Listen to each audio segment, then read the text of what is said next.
Welcome, folks. This is our September 21st meeting of the Legislative Advisory Committee on the State House. This is the first time we've met since August. And now our role is shifting, our focus is shifting a little bit into looking at possible future expansion of the State House. And today is just sort of setting the groundwork of getting knowledge of previous studies that were done, previous design that were done now that they're almost 20 years old, some of those previous designs, but nothing has really changed in terms of how the footprint of the building is. And again, I want to just remind folks, our role is as an advisory. We're not making the final decisions. We're looking at all the options, and those final decisions will be made through the normal legislative process once January comes around and the legislature is back in session. So any questions on that? Our previous recommendations in terms of how items that we recommended on how we get back to the State House in January, I presented our report to Joint Rules Committee. That was done at the end of August. It was an in-depth presentation. The members appreciated our work. No decision has been made. They will be taking our recommendation under consideration. And I haven't heard anything back from that committee for that. But they were very appreciative of the work that we did and thought that we had some pretty solid, good recommendations there for that. And Allison, you were there. Am I missing anything? No, Madam Chair, you did a great job. And Heard anything from any? no, not one, not even about when our next joint rules meeting is. And what about joint legislative management? I haven't heard. Have you guys, No meeting yet, so, and I don't know when that'll happen. so I guess, Joe and I are both on that. You don't Yeah. know anything either. so just to follow up, I guess my concern is that if the green light is given to any construction, I mean, that the buildings and general services need that ASAP. We're already at the end of September. So I think people are aware of that. The speaker is on both joint rules and joint legislative management committee, as is the pro tem. So I don't think people are unaware of the need. I've assumed that we'll be told when there's a meeting. I haven't heard anything. I know the Joint Rules wanted to follow up on one of our recommendations was to really look to our legal counsel in terms of policy and protocols around video conferencing, YouTube and Zooming and all of that. And I know that they want to look at that, but in terms of room designation and using some of these public rooms for committee rooms, that's up for them to make that decision for that. Anything else? Can I just follow up on and clarify with Joe what the time frame is? Let's just take the bathroom off the proposed new coat room. What's the time frame, Janet and Joe, for that to be accomplished? So maybe Janet Miller could answer that one. Yeah. So the Joint Legislative Management Committee already said that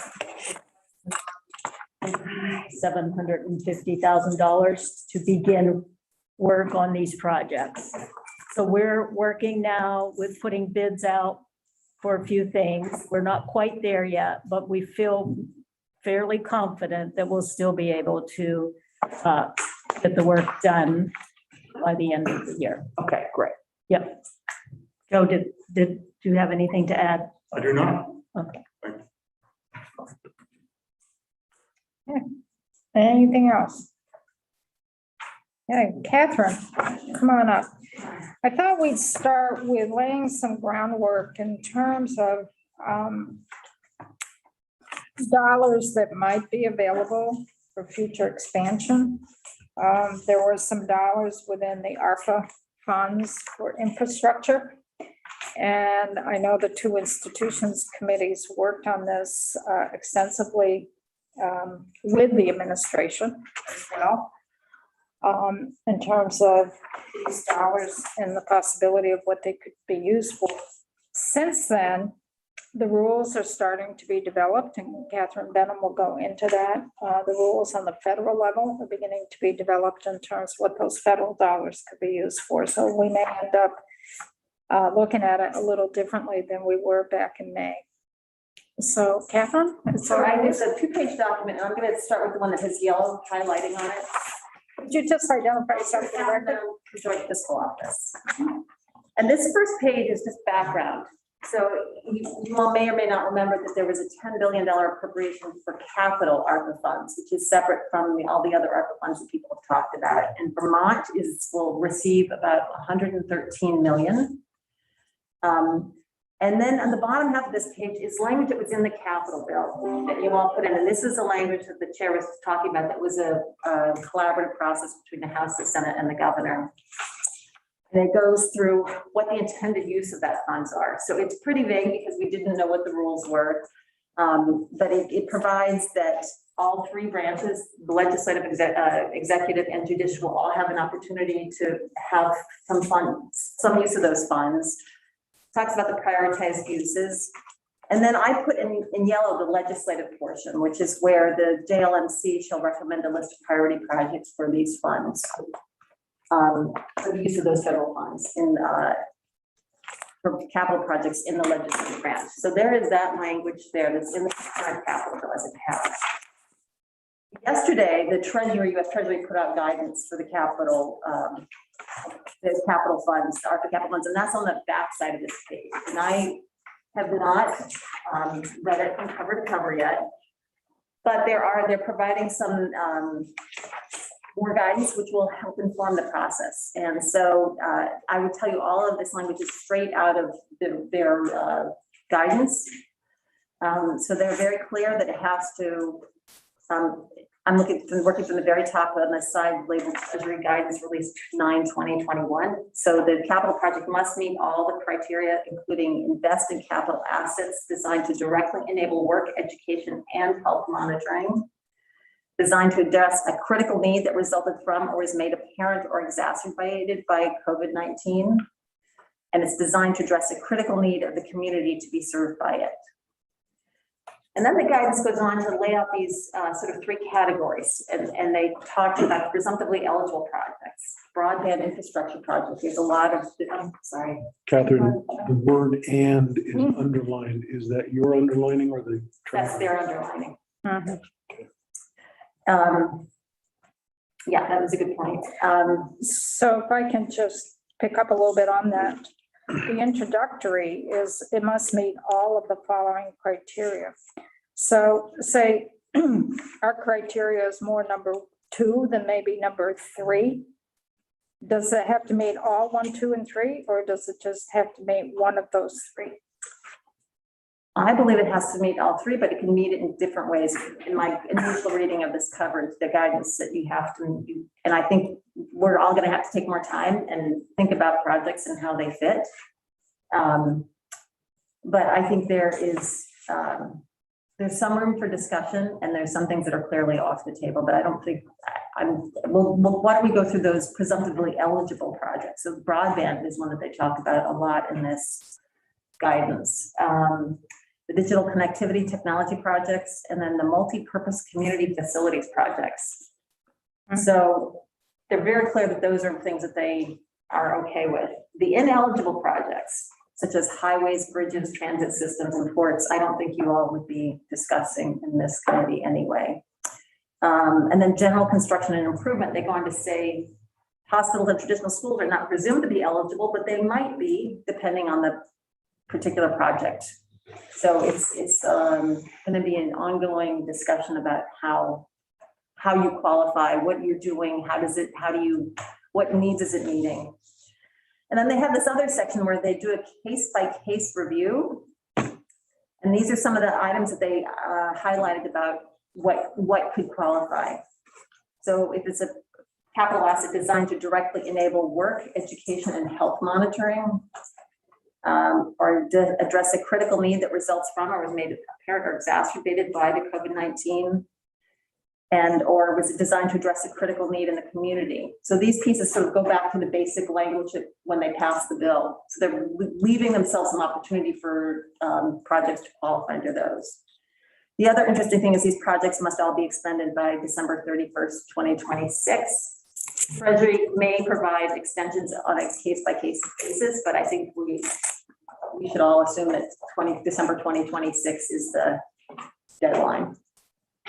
So that's new because Yes. when it first came through, there wasn't a There wasn't a deadline. deadline.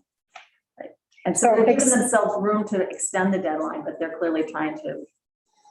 So expended, does that mean that the project is completed and all the invoices have been paid?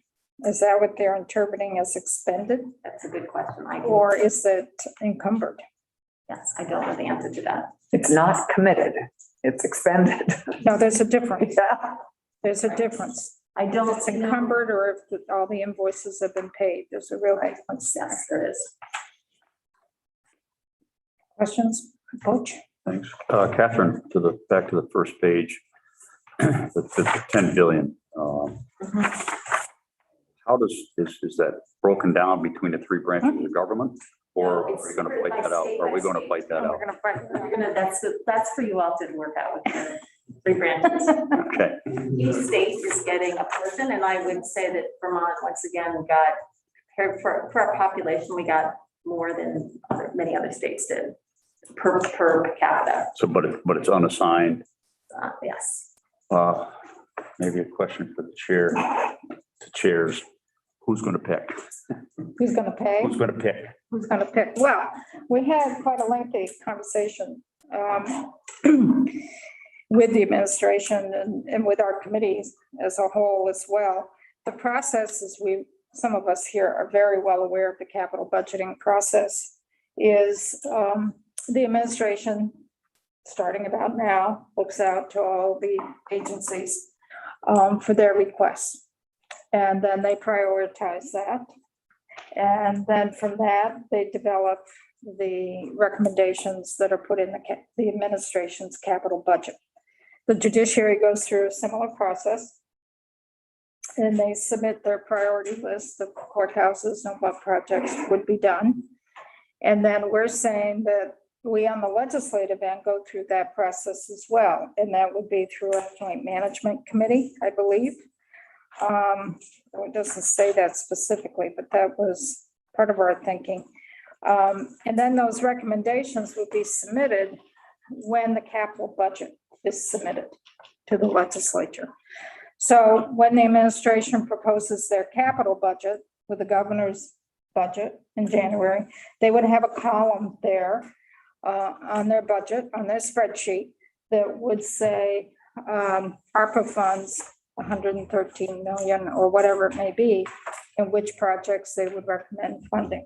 Judiciary would also have that list, and the legislative branch would have that list.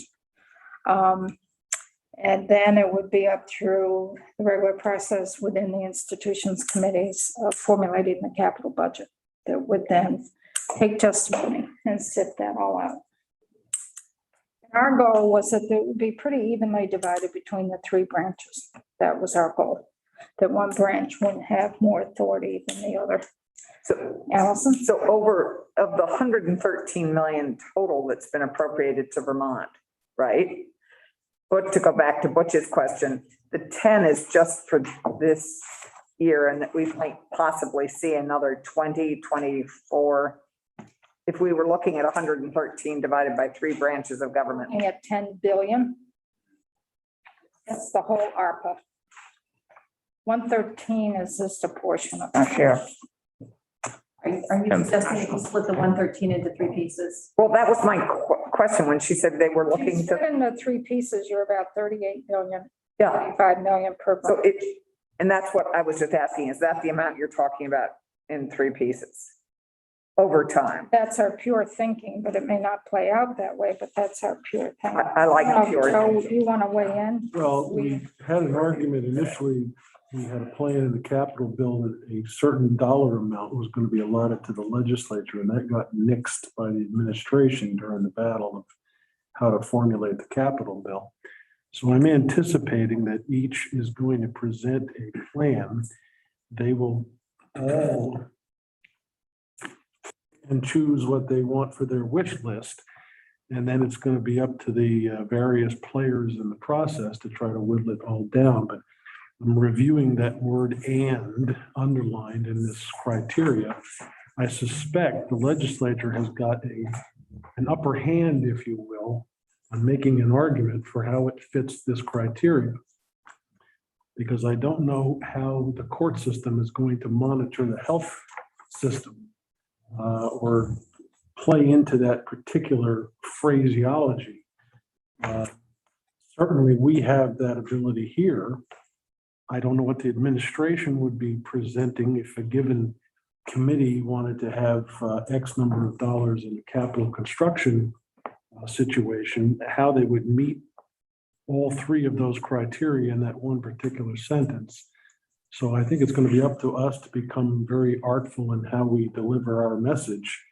But I would be hard pressed to believe it's going to be split 3 equal ways. Janet, then Butch. So what is a typical capital bill? I don't, that's some We've been curious dealing- of these dollars. We've been dealing on a 2-year capital budget. It's been about 123 million for 2 years. And we pretty much, the first year might be 70 million that we allocated, and the second year we've allocated 50. And then our process come January, we've already put in place our 2-year budget. Our process in January is what's called the budget adjustment. So you're not going to go in and rebuild the budget, but you're going to tweak it and move money around. I was just trying to get a sort of order of magnitude that's roughly double what we normally would do. Is that right? About 123 million for 2 years. For 2 years, right? So it's, So if you split it in half, And that's for all three branches. that's for all 3 branches. So is this, okay. Mhm. And this year, just gonna put this out there as information. Some of our projects that we have given the authority for construction to begin, and they've started. Some of those projects may run into some cost overrun because of delay of supplies, increased cost of supplies, and increased costs of contractors because they have a lot of business. And so the cost of the projects may have gone up. And we may not, we may have to appropriate some additional money. We don't know yet. So that's in play as well. I might just kick in here that, Alice, when you originally began this conversation, talking about it possibly being easier for this committee and its meetings in the future, 2026 is not that far away when we're talking about the magnitude of construction we're looking at. So I'm going to suggest that at the very least, we need to be making decisions a little quicker.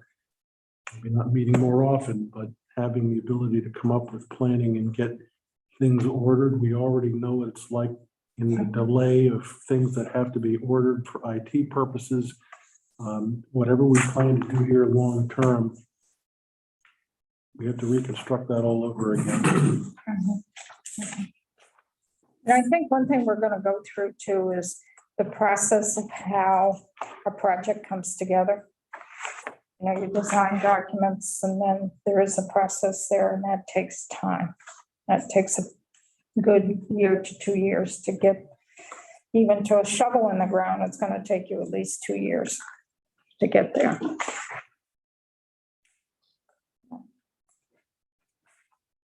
Anything else?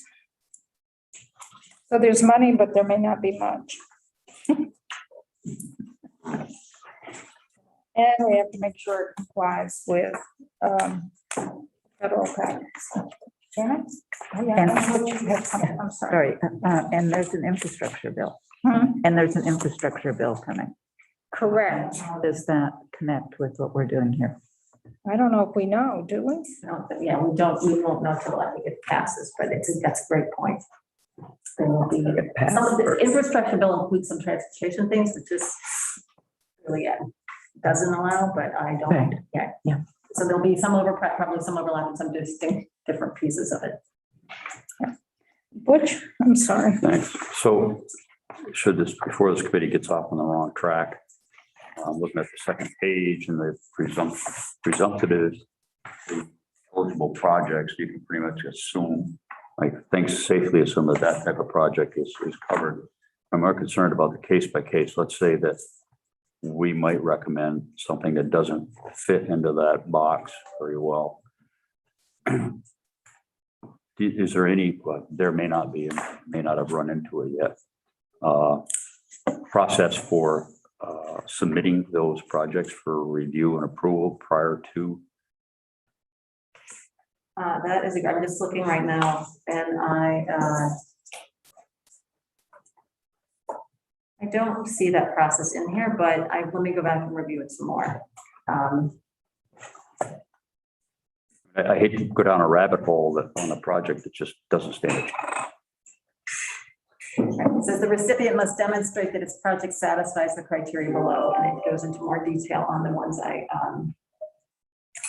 so I suspect there'll be more information as it comes out, and this did just come out yesterday, so I suspect there'll be more and more. There's an application. I'll go through more. Yeah. When you get it. Yeah. Thanks. And I'm happy to share this also with you as well. It's 25 pages. It's actually more accessible than some other things. So, That's good. yeah. That's an improvement there. Yeah, so that link takes you to this document, and I'm sure there'll be a follow-up on it as well. Thank you. Yeah. I've got a lot of questions because I don't deal with this normally. So I am curious if we decided that we wanted this money, for example, to go to school construction. I see the chair shaking her head, but is there room in the process that we set up for that, for something like that? It mentions hospitals and traditional schools on the back as They're ineligible. projects that are not presumptively eligible, but would be reviewed on a case-by-case basis. Have we shut the door to that consideration? Don't think so, but I think there was also thought of school construction dollars with the ESSER funds and with the infrastructure bill that's working through Yeah. heads now. I thought that was going to be dedicated and specifically appropriated just in the infrastructure That's what bill. we were thinking when we saw this. So I don't know. I don't think I'm not the lawyer and I'm not an attorney here, so I'll just be careful what I say, but it doesn't seem like you've excluded it. The only thing that's said here is that it's not the exclusive use of any single branch, but I think there is room for, this is a project proposed. But we've sort of given this money to the three branches, which are all at the state level. We haven't talked about any of this money being used at the local level. In the enabling. There's an assumption that it wouldn't be used at I think that would have happened more on the executive side if their priority is that some goes to local schools, local districts for their school construction. It would be on the list from the executive branch as one of their priorities. That's so they could allocate 5 million towards school construction or something up to 113. That's how it would look on the spreadsheet. That's how we were envisioning how the administration would put forward their priorities. Janet and then Allison. So I'm kind of really green at this as well. But so my question is, Catherine, about the December 15th deadline for Joint Legislative Management Committee.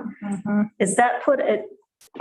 So would they just say, oh, we want to do a state house expansion, but does there have to be a dollar amount with that for that recommendation to the Joint Legislative Management? Well, I think if you're trying to fit into the capital bill, it probably, or trying to establish an estimate of what you think it's going to be, it would be reasonable to assume it. You don't have to. It doesn't say a dollar amount in this technically, but I think if you are looking, it'd be helpful to know if you're talking 2 million or 10, having even some ballpark number would help.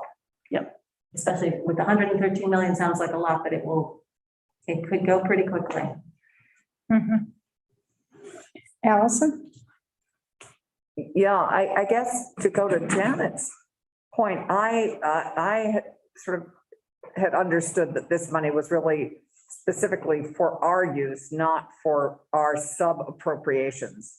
And that schools in particular would be getting direct appropriations. So but maybe I'm just, totally misunderstanding it. I assume that for this money right here, that we would be making a recommendation, and I would hope we, by December 15th, would be very specific about how much we would need in the next year to plan and move forward on a state house expansion, because our expansion totally fits the criteria. What's encouraging is that our work making the state house a healthier, better ventilated, better airflow, better air quality, bigger spaces to work in, totally fits into what we need to do. And it certainly is the community center that we do a whole lot of things in. So it's perfectly fits the criteria. And the question is, how much do we actually need to appropriate for this year to move it forward in a substantial way so that we could actually meet the 26th deadline? That in some ways is great, because it puts our toes to the fire, as it were, to get it actually done. That's the thinking. Yeah. It's just be aware that 113 million is a pot, and it's going to be divvied up between 3 branches. And we don't know how much is going to go to each branch. Right. Every branch is going to submit their wish lists, basically, but it will be up to the legislative process in formulating that capital budget in terms of how the 113 is divvied up. And it will only be for FY '22, because we're not dealing with the it will be for 23. Right, it'll be for FY '23. Not for FY '24 and '25. That will be for the next General Assembly. Not January. Anything else? We're gonna have fun. So with the December 15th deadline of the management committee making some recommendations, we need to complete our work by Thanksgiving, middle of November. I'm open to suggestions, but that's sort of the timeline that we're on. Yeah, I'd hope we could do that. Anything else? Eric? Madam Chair, I'm perusing the guidance, and someone may read this more clearly than I do. But on page 14, it said that applications are due by December 27th of this year. I think that's probably applications for the whole pot of money, like the state puts in an application, for ARPA funds, and I'm guessing that's what that is. Okay. But the better we are with what our plans are at that point, that would be helpful, I guess. Yes, I think the state wants to, I think we would want the 113 million. Oh, yeah. Collectively, however you all decide to allocate it, so. Right. Anything else? Thank you, Catherine. I'm sure we'll be revisiting this as time goes by. So we've got 2 studies that we're gonna get an update. Jesse, why don't you come on up? This is the last one that was done, the most recent one was done back in February, March, and April of this year. I just want to remind members, this is prior to us getting 2 Aiken and 4 Aiken. That was not at play in this study, so that was prior to acquiring those 2 buildings. So just keep that in the back of our minds here. So this is the report. I think that all of us have had this either in the paper copy or digital way back when we first started meeting. So Jesse, I'm going to turn it over to you. If you could give us just a brief walkthrough of your work Sure. the study, and if you could just identify yourself for the record. I'm Jesse Beck, architect with Freeman French Freeman in Burlington, Vermont. And we're the architects, the lead architects who brought you the master plan for the Waterbury State Office Complex.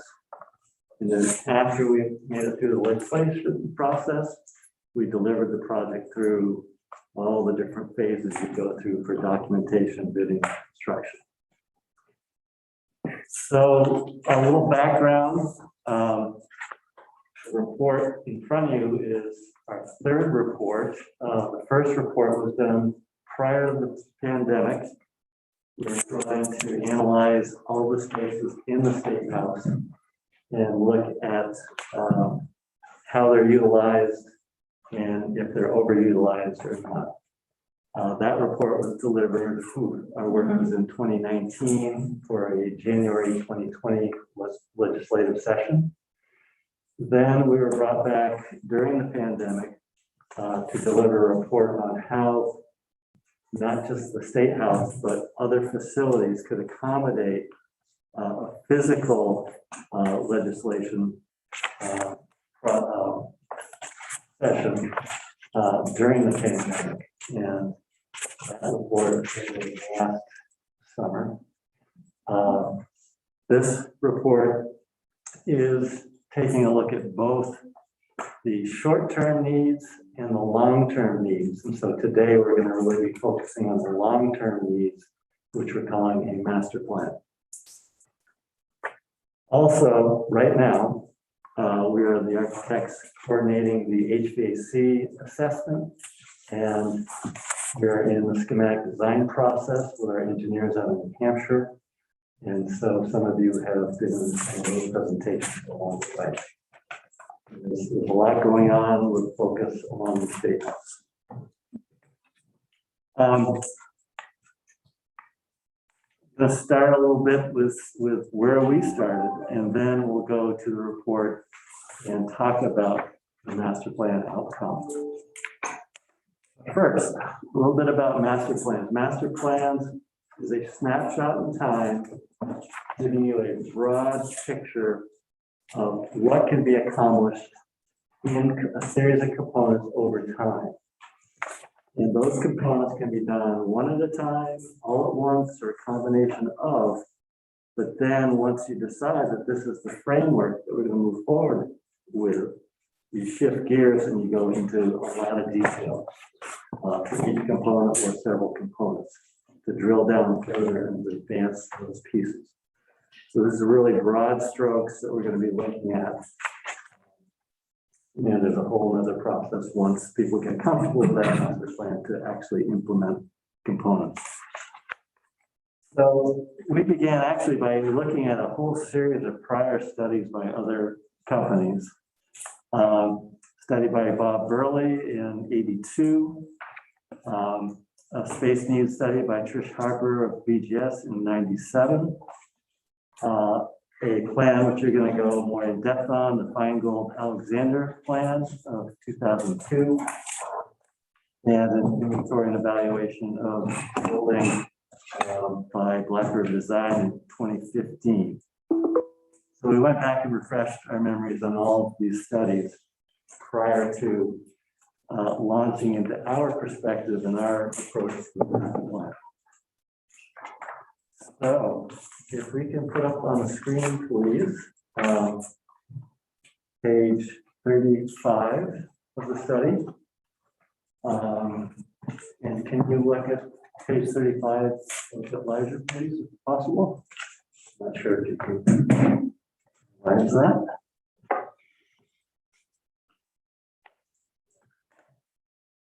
We also, as part of this, had a whole series of interviews and discussions with people involved, which is documented in this report. Thank you. That's great.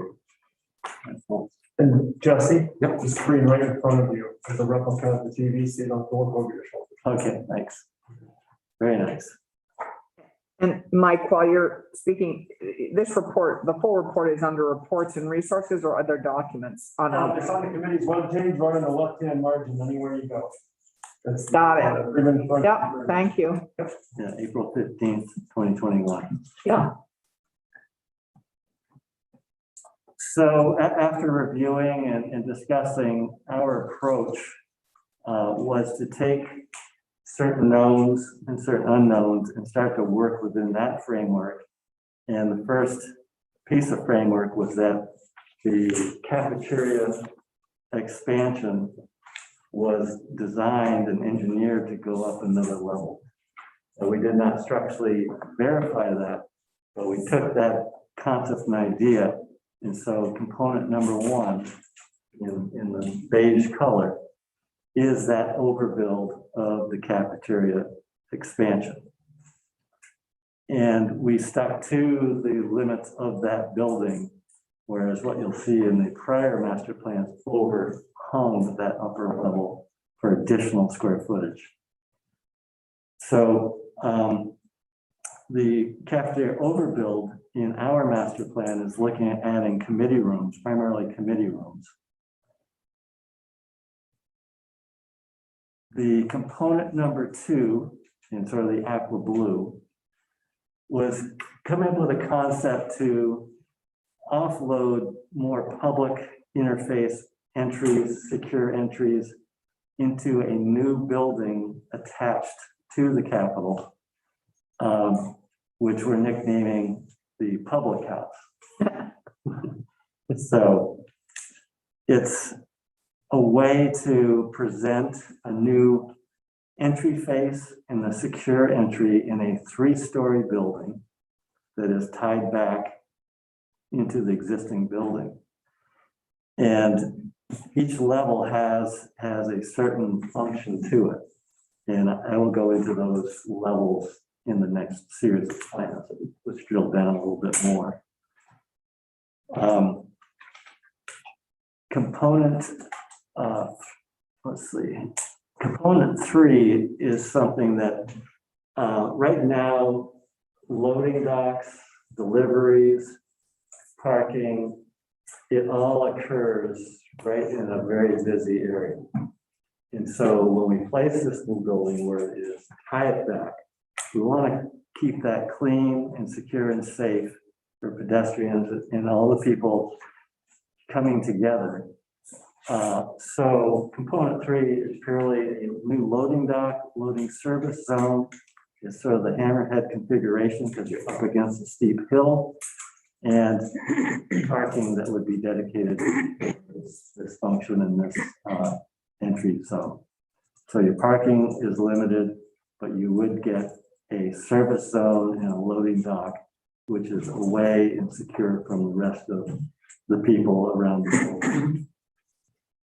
So Jesse, that new loading dock, would that be pretty much where it is now, just moved a little bit more towards the bank? It is behind the Baldwin building or the Pink Lady. And Correct. Where's the pink lady in your it's the diagram? white building with the roof lines on it. Okay, that's the pink lady. But where the loading dock would hook into the new building, component 2, correct? Yes. So you're not hooking into the current building. Because you'd have Correct. component 2 as a new building, but it's basically in that same spot where it is now. It just, it starts Yep. earlier. Yep. And you're right up against the bank, the hill.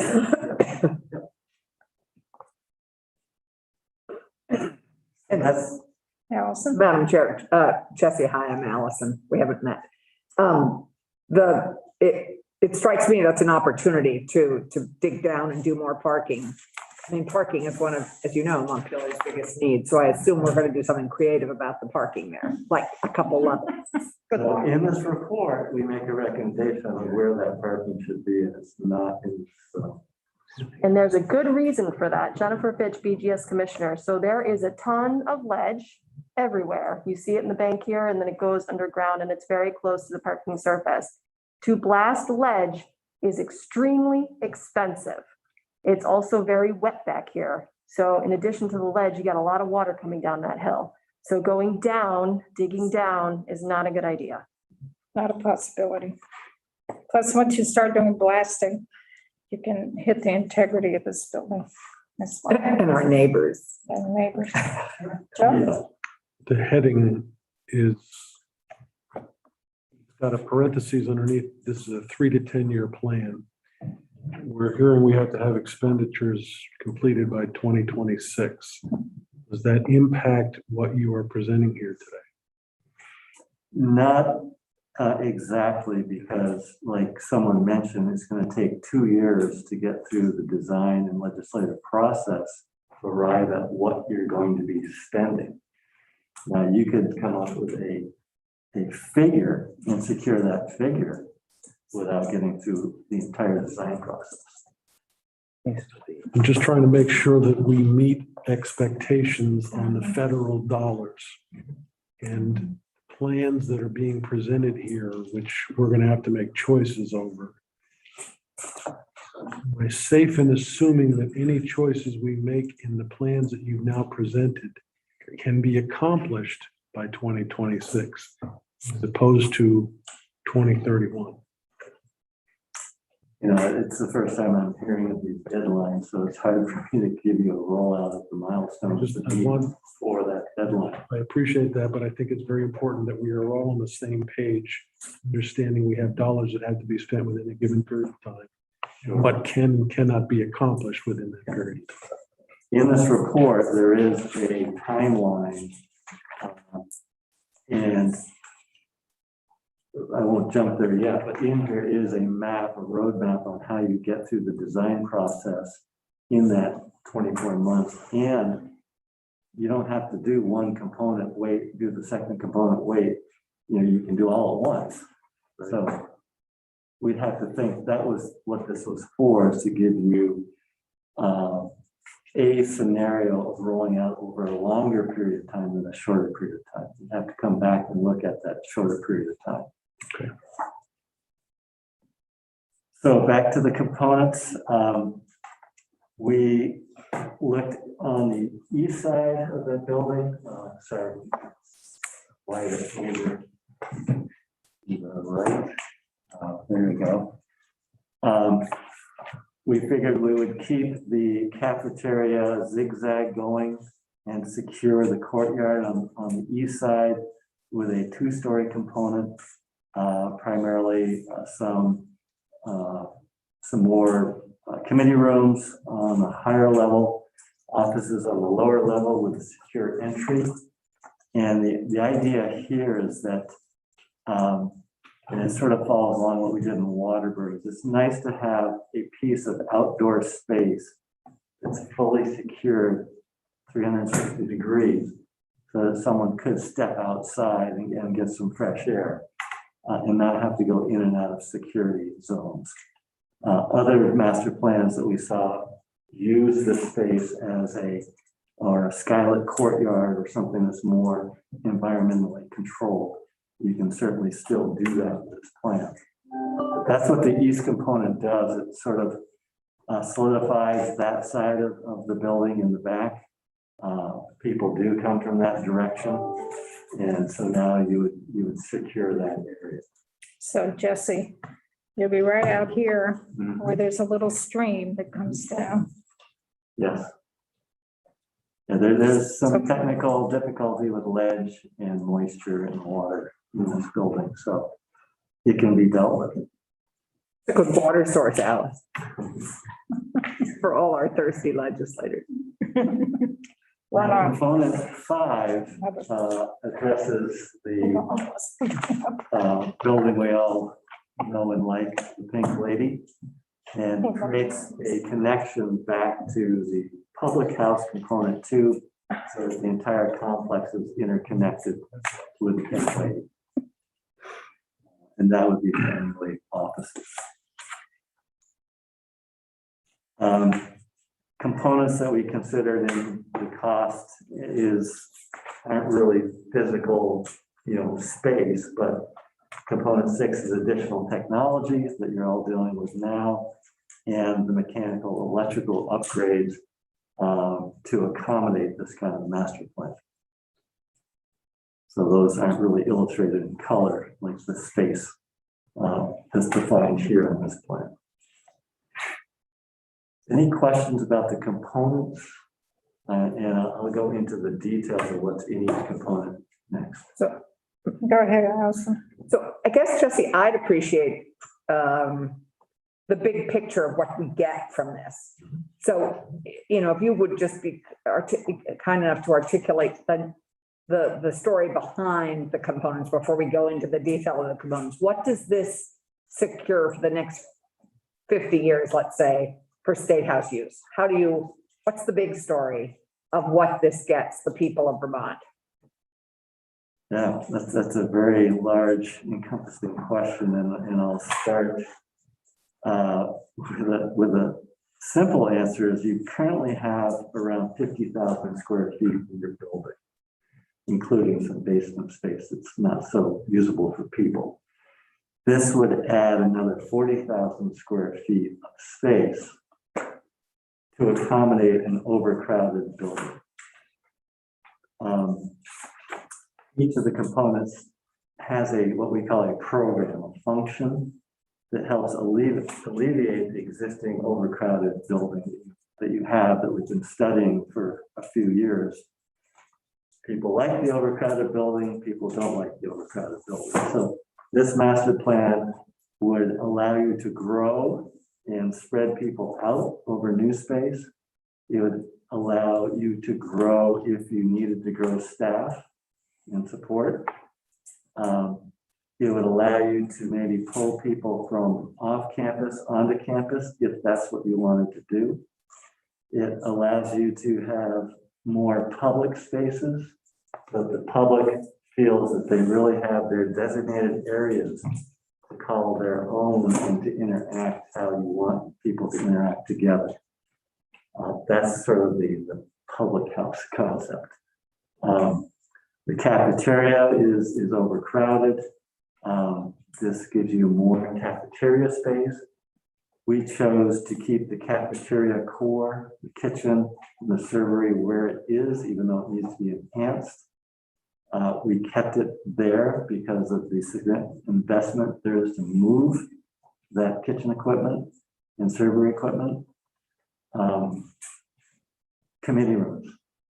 Committee rooms is really at the heart of the problem that we're trying to solve through both the HVAC project and the expansion project.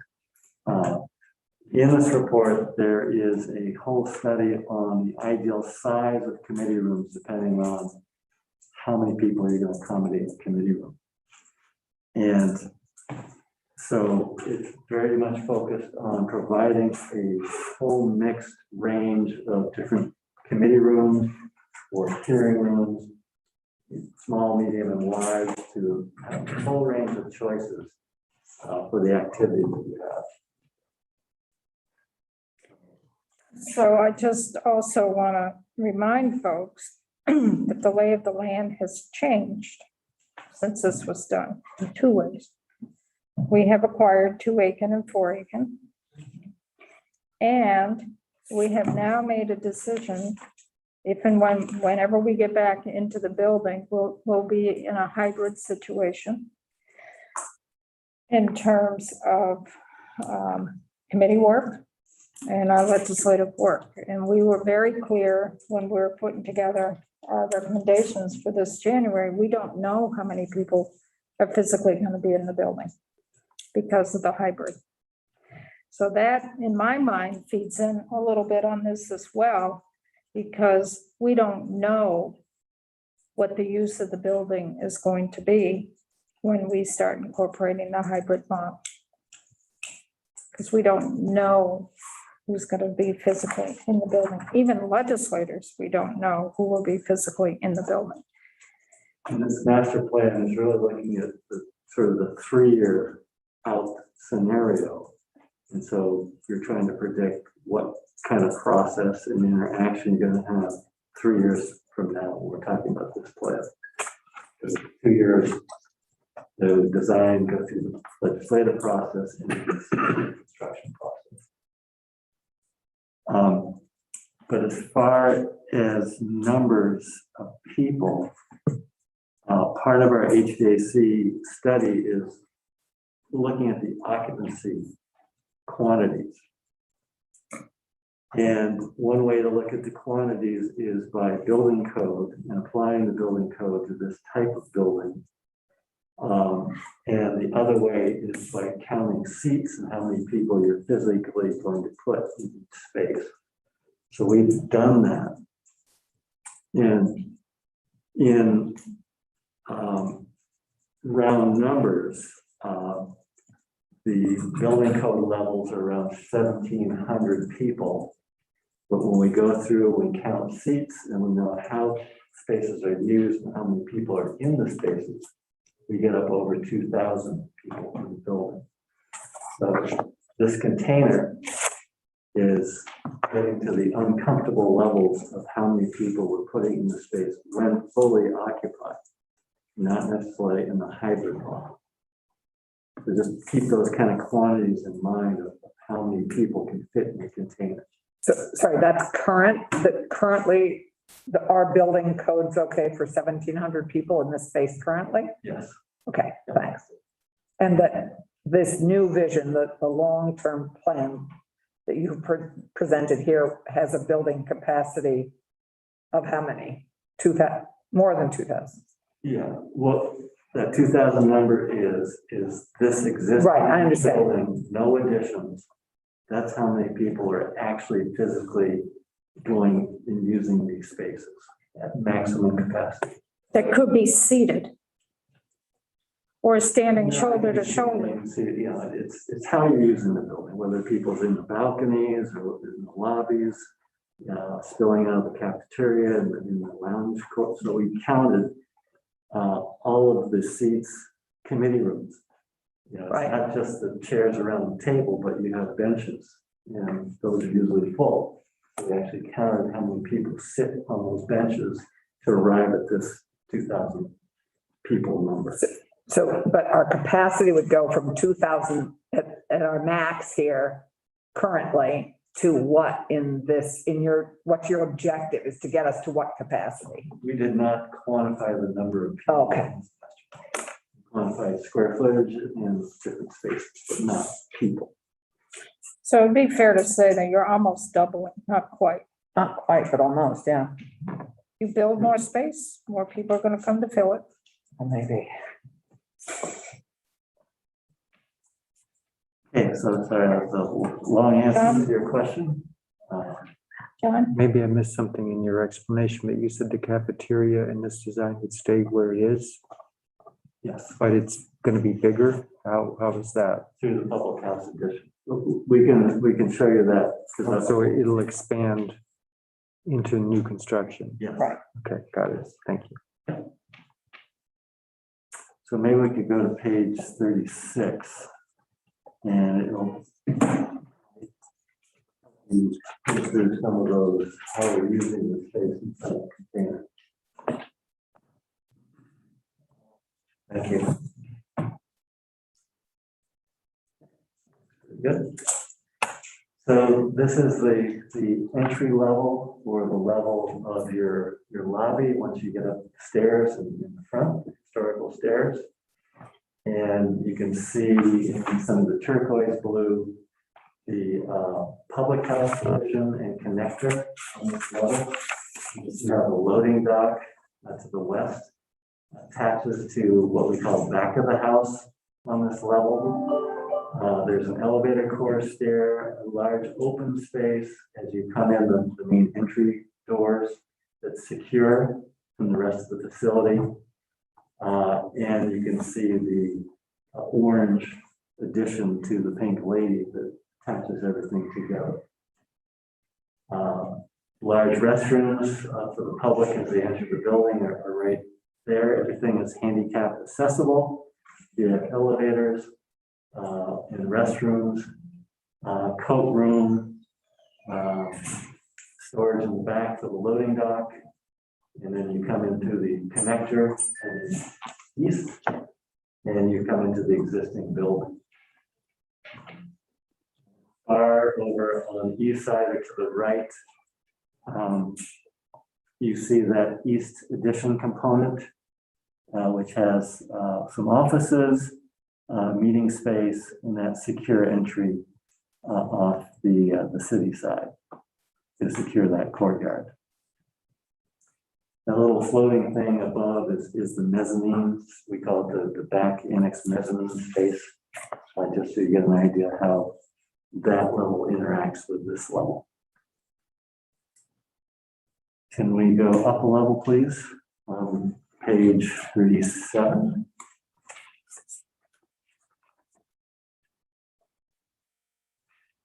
So this level is the second level, which is your cafeteria, current existing cafeteria level. And it shows you again, I guess, moving from left to right, that it's possible for the Pink Lady to have ledge council on that second level, connected to the new public house. The cafeteria and lounge would come down through the connector. So you not only have the existing space, but we'd have to expand the servery. The servery is extremely tight to throughput that many people a day. So the servery needs some expansion in the back of the house. The cooking areas need a little bit of expansion. And we did interview the food service operator. And, you know, it's not a tremendous amount of space that they require to enhance their operations. Then the way there's bathroom core that exists. So we left that bathroom core between the serving area and the connector, where there's additional lounge seating for the cafeteria, and it leads you over to the multi-purpose cafe seating area. And then we have additional committee rooms, a larger hearing room, and again, some more public restrooms around the elevator core and stairs. You're moving to the east on the city side. There's an outdoor balcony.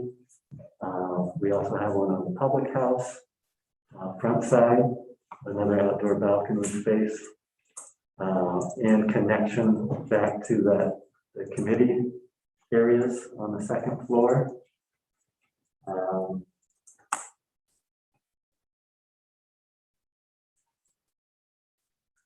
So it's kind of a intermingled public level, semi-public level to the cafeteria. Slide up to the third floor, the last floor, 37. 38. Page 38. So this level is primarily new conference rooms, committee rooms, hearing rooms. Felt that the third floor right now, as it exists, is sort of an isolated area of the building. It's kind of a hidden space. And so in this choice, we chose to fully activate the third level across the entire complex with committee rooms and other type semi-private, more private spaces. So as you go up through the public house, it becomes very public, and cafeteria activated public with meetings, and then semi-private on this level.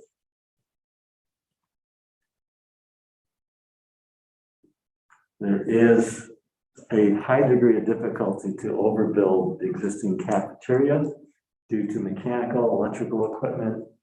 There is a space that we're showing in white where there's existing mechanical equipment.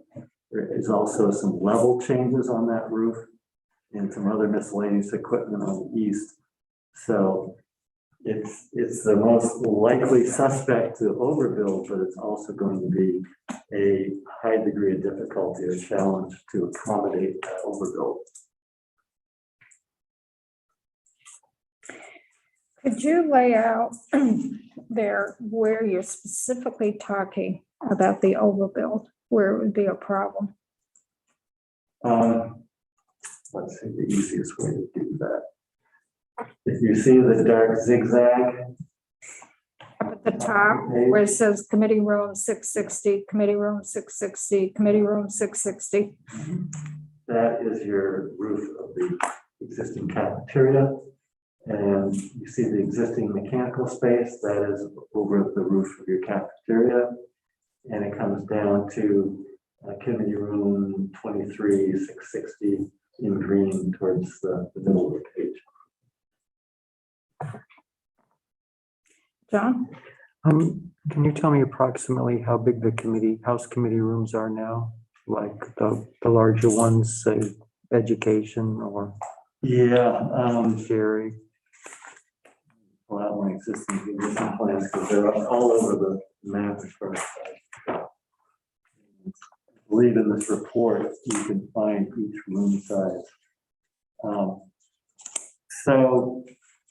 The House committee rooms have a range of 272 square feet to 342 square feet.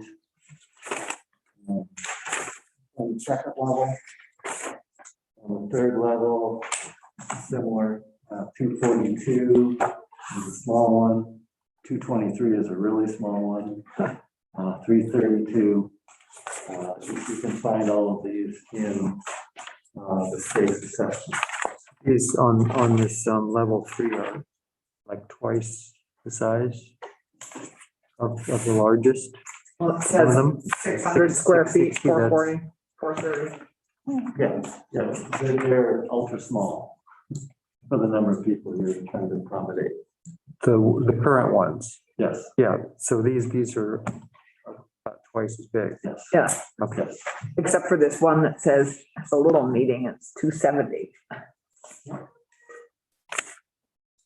it's not a committee room, right? No, it just says meeting. Yeah, I think we're trying to have also smaller spaces for impromptu meetings, numbers in the corridor, and you start to want to have a little more privacy, you step into a room. We get it. This is great. So that's kind of drilling down into what the master plan components hold inside of them and what we're getting. And if you really want to understand where we're coming from for ideal committee rooms, pages 44 and 45 in the full report lay out the furniture and the equipment and how each of these sizes of rooms would work. And I don't think we need to go there today for the sake of describing the master plan. So in this report and in this master plan, we have the cost estimate laid out for each component.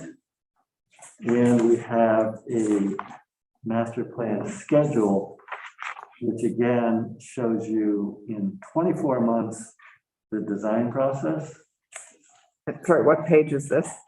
On page 22 Oh, okay. of the master plan is the Right. schedule. And we have to go through this if you want to get into that level of detail. But I think the important part is that the 24 months is to get through the design and legislative process for securing the funding and identifying the components that you want to achieve. And then after that, it's really up to money and time to roll out the components in how many phases you want to achieve them in. So a phase of construction can be several components or one component. It's really left. Right.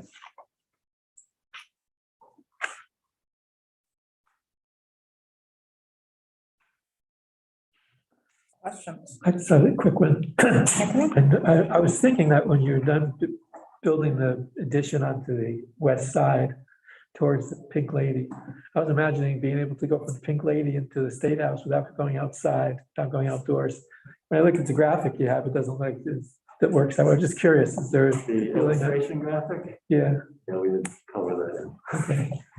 Now, the intent is that the Pink Lady addition would connect to the public house, which connects to the State House. Okay. Yeah, the 3D, I noticed that too. this illustration didn't show the little addition between that gap.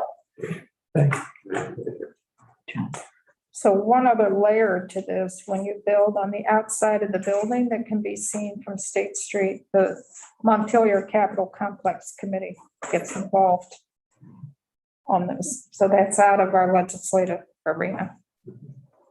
So let folks know. Alice, can you repeat that? The minute it gets where? Montpelier Capital Complex. Right, but the minute it, what's? Once you start expanding outside of the State House, because it hits the view, then your Montpelier Capital Complex Committee kicks in for that, because they weigh in on that, and they could say yes, they could say no. And who are they?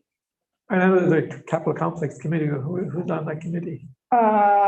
We'd have to, but it's also made up of Is it officials from the city of Montpelier. Montpelier? There's Heather several, Schuldice. Heather Schuldice, that is correct. There's several members on the committee. The BGS commissioner, I think, is technically the secretary, I want to say, on that Yes, committee. Yeah. David is actually the one that could speak. it is all are appointed by the governor and approved by the Senate, all of the appointees, with one exception. Montpelier has one representative that they appoint. But you're quite right. They act essentially as the planning commission for the Capitol complex. David, isn't it right that there's no one from within the State House on that committee as well? My understanding, I don't think. Correct. Well, we should change that. But but the governor appoints and the Senate approves. Yeah. Of the appointees. John? So that means that this committee that would have a final, they could approve or disapprove. Is that what you're saying? They would weigh in. They review any exterior changes to the Capitol complex in general. But so what authority, do they have authority to say no? They do. Yeah, And, yeah. but it's not like the city on its own could say no, because it sounds like the city itself doesn't have a lot of representation on that committee. Is that right? But they're represented, and I would say it is almost always a collaborative process, right? Of working toward what is acceptable. Working, it's not a flat no. It's usually working together to get to the place where they're comfortable. It's really about the look and the feel, right? They want the city of Montpelier to look and feel a certain way and to preserve that look and feel over time. And so that's their goal. Exactly. So it tends to be collaborative. I would say that the review in general with HP, the SHPO also would be another review process that you have to go through. Devin happens to be with us today, but I would argue they're collaborative in reaching the outcome that everybody would be happy with. But I guess where I'm coming back to, and I'm confused because you say the look and feel of the city, but it sounds like the city itself doesn't have that many people on that committee, so they wouldn't have a whole lot of say. Well, we're all trained. So David is our long-running person that assists the committee. So we have the history and the knowledge of how the committee has functioned over time. And so you are correct that they only have one member on the committee. That being said, through knowledge transfer, David is essentially making sure that all the committee members understand their roles on the committee and how we're supposed to function. And the city is part of that, but I wouldn't say the city, this is a distinctly different part of Montpelier that has its own jurisdiction. And that's what they are. They are a jurisdiction separate from the city's jurisdiction over the rest of Montpelier. So if the state has a need to expand and for some reason the city, whoever the city is, doesn't like it, they couldn't just stop it through this committee process. If it's really what we need for the legislature in the Yeah, state. I don't see the city having such a hard and fast reaction. It would be working with us to get us to the place where they would want us. Yep, sounds good. Thank you. Okay, so I've got Butch, I've got Allison, I've got Janet, and then Eric, you put your hand up on something as well. So I'm gonna go to Butch, and then I'm gonna go to Allison, then I'm gonna go to Janet. And then I'll go to you, Eric. Hi, Jess. So I'm looking at the rendering on page 39. And my drive up here today, I'm going like, well, you know, there's a lot of talk about going vertical. What's that do to the postcard look of the State House from the street? And so I'm guessing that that's a pretty true rendering, and we would not see behind the State House, should you go up, whatever the necessary height is to go up to do a level 3, would still be hidden from the folks approaching the State House. Is that true? That is true, and that's why we took this angle photograph of the postcard view of the Capitol steps and the dome, is to really see what the physical presence is behind and to the west, what that would look and feel like. So we think this is a very accurate depiction of what it may look like, not that we design materials and fenestration, we just sort of put a sort of a glassy feel to it as a test, as a first starting point to balance the granite and the hard face. Make it separate, but blend at the same time with the nature around it. This is really the vantage point that a majority of people would see this addition. So the camera that's on channel 5 up at the National Life Building would probably see it, but the average visitor to Montpelier, to the State House, would not see it, including the mechanical house on top. Yes. If you just went up but not out, Just went that's up. what you're not- saying. The overbuild of the cafeteria, the east side addition is modest. It is meant to tuck back there, which is a little different from the other master plans. And the public house, you do want to be able to see that. You want people to identify with where they want to go to enter the building, not just immediately go to the Capitol steps. But my assumption here again, and I always get in trouble when I do that, is that it would have the same exterior finish as the rest of the buildings around it. Not the exterior finish of the Pink Lady, but the exterior finish of the current House Committee Room side, so spring court front. We're talking about the expansion, the building. Yeah, building expansion, if you got into the public house, it would have the exterior finish that we're accustomed to on the State House. Yeah, and that's open right now. This is really a master plan that hasn't decided all of those details. But Jesse, normally, how do you deal with meeting historic with new? Because there usually is a way that architects tend to handle that. Well, Like the Waterbury State Office Complex is a perfect example of what I mean. Well, but IMP had a whole different idea for the Louvre, and it's the most successful entrance of any public building in the world. there goes the debate. So there's the debate. Okay, hang on. We will get into So- that. It's not part of the master Right. plan. I guess you answered my most serious concern was Pyramid is like, successful. sure. Okay, thank you. Okay, Allison and then Janet and then Eric. So I was just curious when the Capitol Complex Committee was put together and what their charge is overseeing, other than just this immediate Capitol complex on the lawn. So when was it formed? They date back to the late 1960s. With and they- Capitol Complex. They were formed at a time when the division of state buildings had knocked down quite a few historic houses in the complex to make parking lots, right? This is the 1960s, paved paradise, put in a parking lot. I love it. So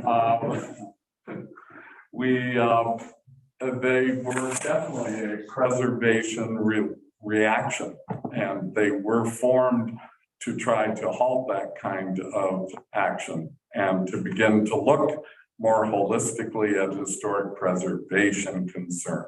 Got it. I'm just curious who allowed the Department of Labor to be built? Permanent labor. Well, that's outside. That's outside the Capitol complex. Hang on, the Capitol complex goes down So it's To the just left. immediate. to the left of the pavilion down Davis Ave. It goes down to almost the river, Mhm. the walk path there. The river is the boundary. It's the boundary, and then it goes out to Bailey Ave. Mhm.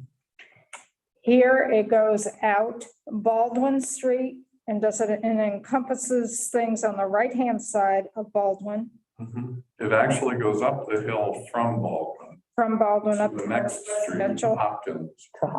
Okay. and then down Bailey. Correct. That's the Capitol complex. So whenever there's any change within any of those buildings, the Capitol complex committee becomes involved. That helps. Anna and then Aaron. So two things. I was looking up the Capitol complex. There are 5 members, so having one person from the city is still 20% of the membership. And there's 1 vacancy on it right now. So And where's that vacancy supposed to be from? it's one of the governor's appointees, as far as I can tell. So Heather Schuldice, Jabra Billings, I don't know, pronouncing it. Which building? Gyra building. Billings, Susan Hayward vacant, and then Tim Center are the people who are on it. So, the purpose of the commission is to organize and oversee the maintenance of the architectural and aesthetic integrity of the unique and historic Capitol complex. So, So they did get a question, if I could ask it. It has to do with the design.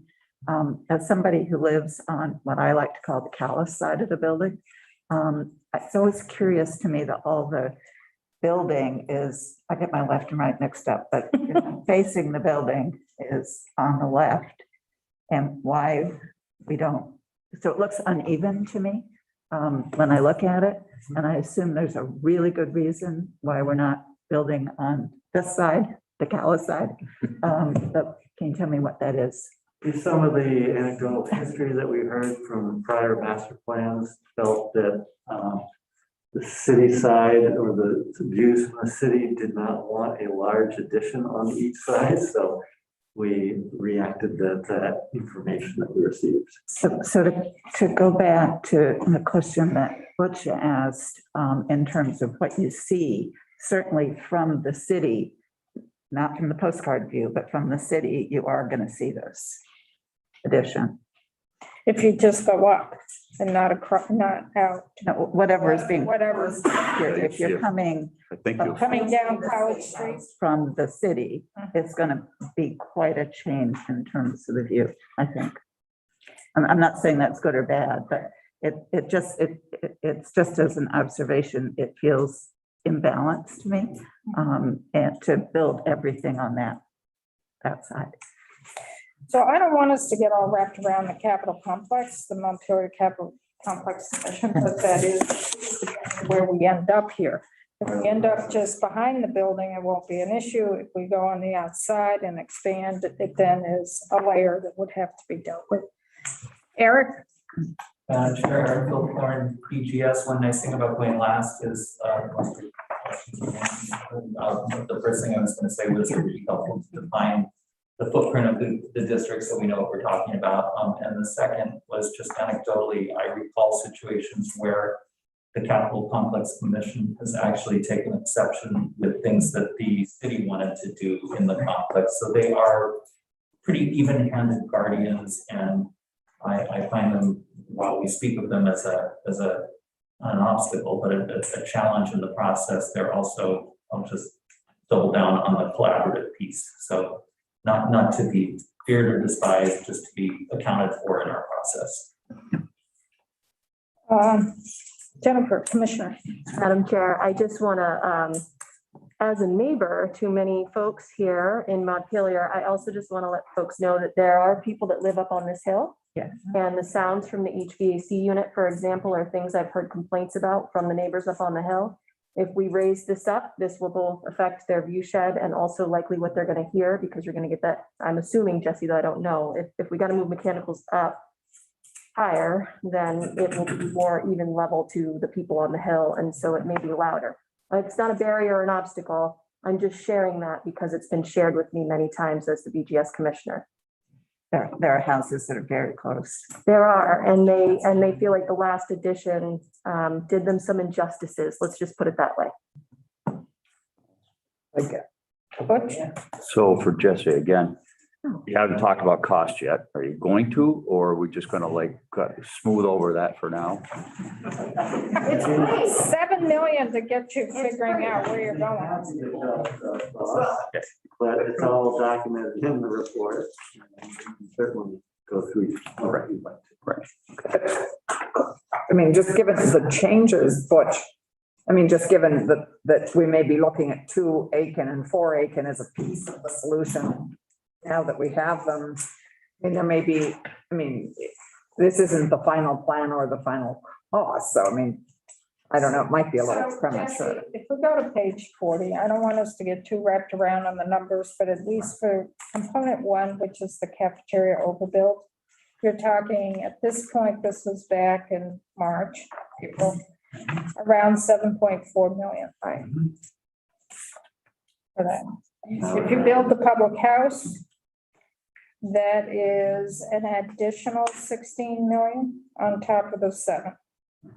And then if you take care of parking and loading dock as an additional 2.7, and then you keep going down.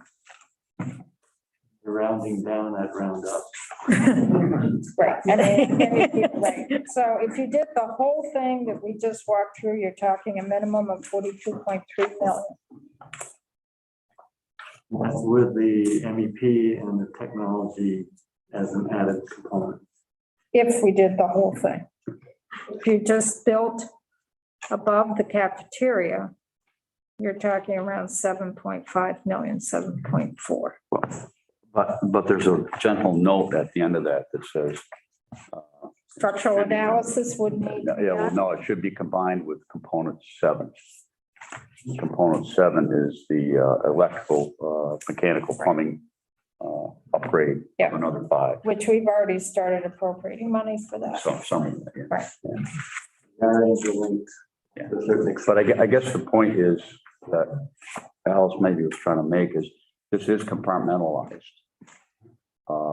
Obviously, if you don't do the whole thing, the costs go up a bit because you parse it out, but it is compartmentalized to help us do what we need to do within the time frame, within the amount of money that we might be able to generate.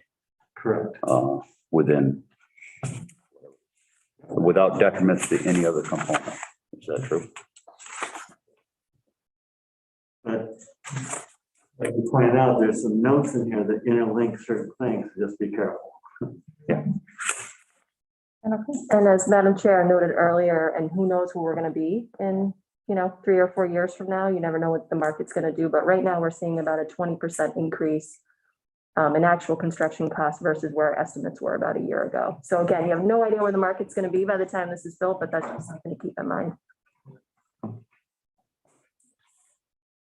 So you're at 8.59 million. Awesome. John? I'm worried about getting a little too specific on this design, but I was curious about on page 36, the traffic flow for the public.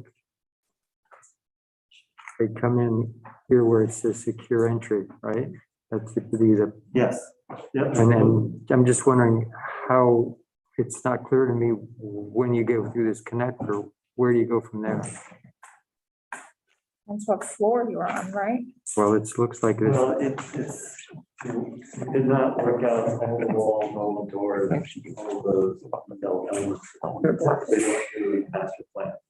What we did is that there's a new core, there's a new vertical core, there's 2 elevators and a stair right off that secure entry. And that links you vertically to go up to level 2 and up to level 3.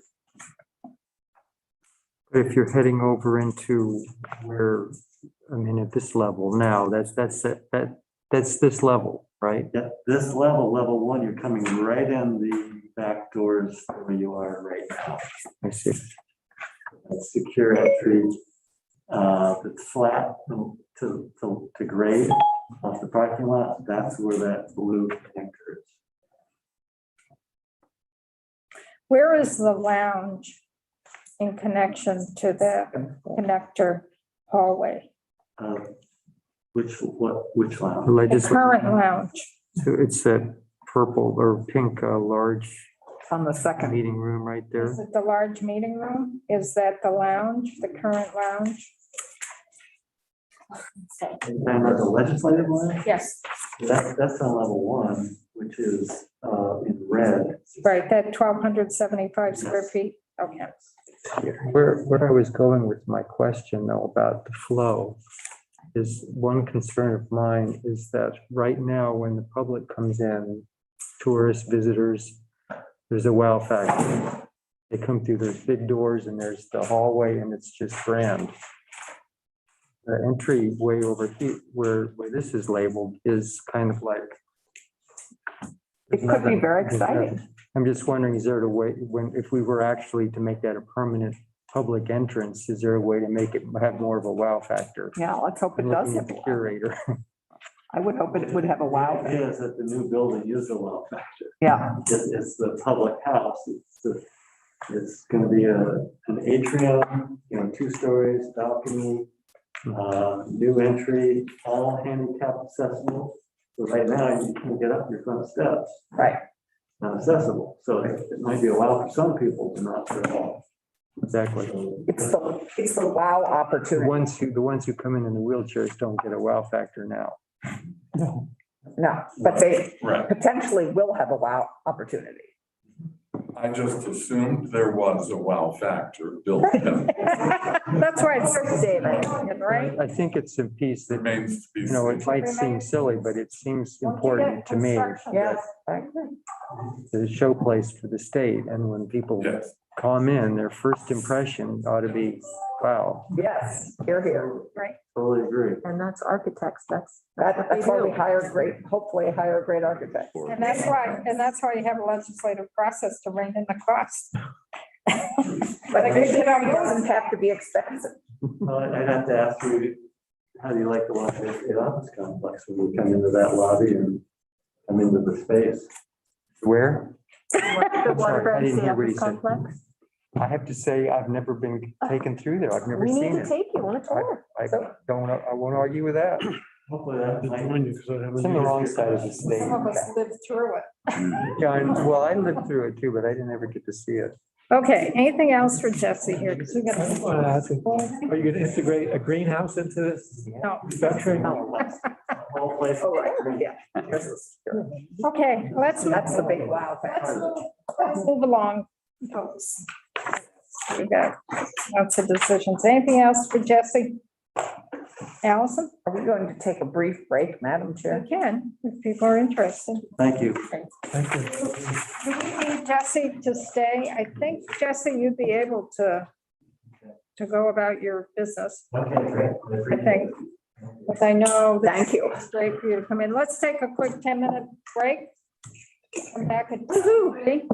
And I have cookies for everybody, My wife, just to make good on my old standard. Hot air. Oh, my God. Nice. Nice go. Yeah. Wow. This might go. cut into it last night, so. Hot air. We still, hang on, folks. Let's open them up. We're just gonna hang on, folks. We are still live. We are still live. A lot of it Oh, you made, wow.